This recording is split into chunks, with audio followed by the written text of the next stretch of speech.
Hello बच्चों, let's read this question. The question says account the reason for the above reactions. बच्चों यहाँ में दो रिएक्शंस दी गई हैं जिसमें हमारी ग्रिग्नार्ड रिएजेंट की रिएक्शन हो रही है। फर्स्ट रिएक्शन के अंदर ग्रिग्नार्ड रिएजेंट है 1 इक्विवेलेंट और सेकंड में 2 इक्विवेलेंट। फर्स्ट रिएक्शन के अंदर अगर मैं ग्रिग्नार्ड रिएजेंट की रिएक्शन करा रहा हूँ, कार्बोनाइल एक कार्बन है इसमें प्रेजेंट हमारे पास और एक OH, तो हमारे पास क्या बन रहा है, RH बन रहा है और हमारा जो एल्डिहाइडिक ग्रुप है वो एज इट इज रह रहा है। सेकंड रिएक्शन में क्या हो रहा है, अगर ग्रिग्नार्ड रिएजेंट की रिएक्शन करा रहा हूँ तो हमारे पास यहाँ पर एल्डिहाइड ग्रुप की जगह अल्कोहलिक ग्रुप में कन्वर्जन देखने को मिल रहा है और ये वाला OH ग्रुप अपनी पोजीशन पर इंटैक्ट रह रहा है, मतलब इसमें कोई चेंज नहीं हो रहा है। तो देखते हैं ये रिएक्शन कैसे हो रही है, हमें इसका रीजन बताना है। तो बात करते हैं फर्स्ट ऑफ ऑल इस क्वेश्चन में की कंसेप्ट की। इस क्वेश्चन में की कंसेप्ट क्या होगा बच्चों, क्योंकि दोनों ही केसेस में हमारी ग्रिग्नार्ड रिएजेंट की रिएक्शन हो रही है तो हम लिख सकते हैं ग्रिग्नार्ड रिएजेंट। और बच्चों ग्रिग्नार्ड रिएजेंट हमें दो टाइप की रिएक्शंस दिखा सकते हैं।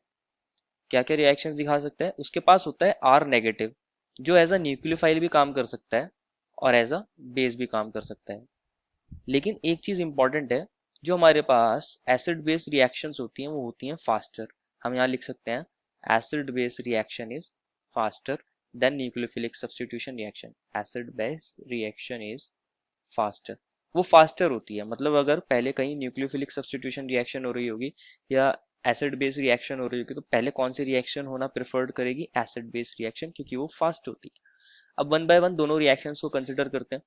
फर्स्ट रिएक्शन के अंदर हमें मिला है HC डबल बॉन्ड O और यहाँ है CH2 एंड OH। अगर मैं इसकी रिएक्शन करा देता हूँ RMgX के साथ और ये मुझे अभी 1 इक्विवेलेंट मिला है तो मैं इसको 1 इक्विवेलेंट ले रहा हूँ। ये किसकी सोर्स होगा बच्चों, R नेगेटिव की सोर्स होगी।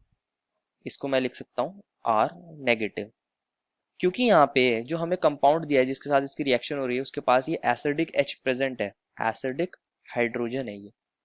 और ये हमारा R नेगेटिव क्या है, बेस। तो मैंने बताया था एसिड बेस रिएक्शन कैसी होती है, फास्टर होती है। तो यहाँ एसिड बेस रिएक्शन हो जाएगी, हमारा R नेगेटिव H को एब्स्ट्रैक्ट कर लेगा और मिलेगा हमें RH और बाकी हमारा HC double bond O CH2 और O नेगेटिव Mg पर अटैक करके बना लेगा OMgX। तो ये हमारी रिएक्शन होगी फर्स्ट, क्योंकि हमारी एसिड बेस रिएक्शन कैसी होती है, फास्टर। लेकिन मैं वही बात करूं, अगर हमें दो इक्विवेलेंट्स RMgX के दे रखे हो तो क्या होगा बच्चों, इसको भी दोबारा कंसिडर करते हैं। ये हमारे पास है H, ये हमारा C double bond O CH2 and again OH। और इस बार हमें RMgX के कितने इक्विवेलेंट मिले हैं, दो इक्विवेलेंट मिले हैं। तो मैं अभी फर्स्ट इक्विवेलेंट लेके चल रहा हूँ। क्या होगा बच्चों, ये अगेन R नेगेटिव देगा और R नेगेटिव क्या है, बेस है और यहाँ एसिडिक H प्रेजेंट है।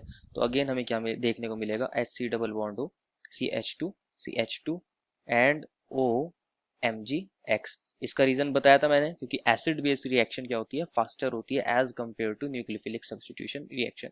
अगेन हमारे पास एक और RMgX प्रेजेंट है और ये क्या करेगा, हमें अगेन क्या देगा, R नेगेटिव देगा। इसको मैं लिख सकता हूँ, ये हमारा कौन सा इक्विवेलेंट था, ये सेकंड इक्विवेलेंट वाला है।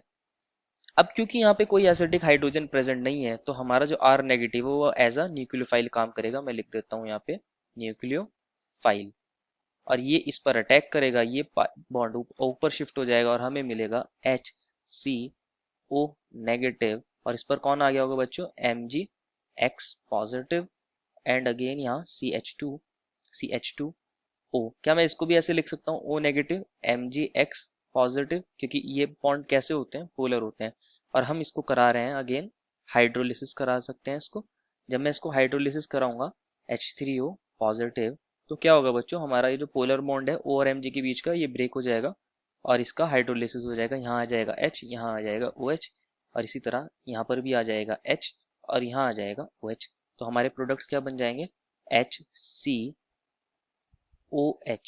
और CH2 और यहाँ पर भी OH। यही प्रोडक्ट हमारा क्वेश्चन के अकॉर्डिंग बन रहा था।